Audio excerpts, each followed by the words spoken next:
everyone, we're going to simplify the trig expression sine squared of theta all divided by secant of theta minus 1 times secant of theta plus 1. Now normally when we simplify trig expressions, especially when we start, we write everything in terms of sine and cosine because we want to make this as simple as possible. But what I notice here is I have secant theta minus 1 times secant theta plus 1. And that has the form of a minus b times a plus b, and that equals a squared minus b squared.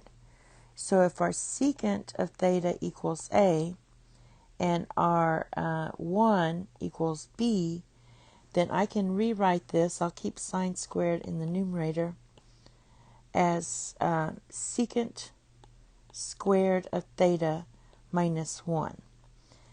And it's helpful to note that I have this Pythagorean identity here that has tan squared of theta plus 1 equals secant squared of theta.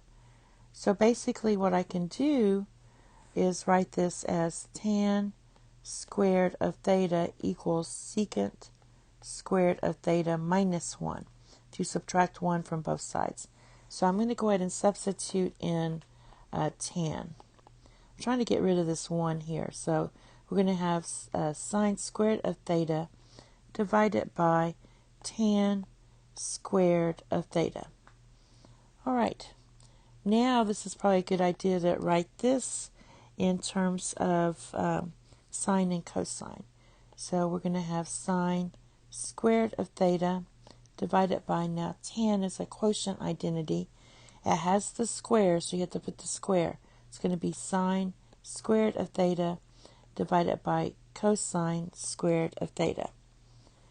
Now, using your division properties, we can multiply these two, right? If you have a divided by, let's just say this is a, b, c. So basically a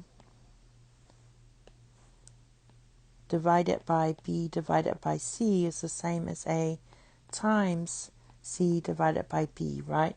So we can just multiply these two and you're going to get sine squared of theta times cosine squared of theta all divided by sine squared of theta.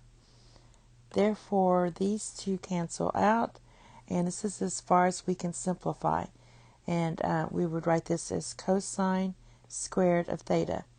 You don't want to expand it or anything else because we're supposed to simplify. Thank you.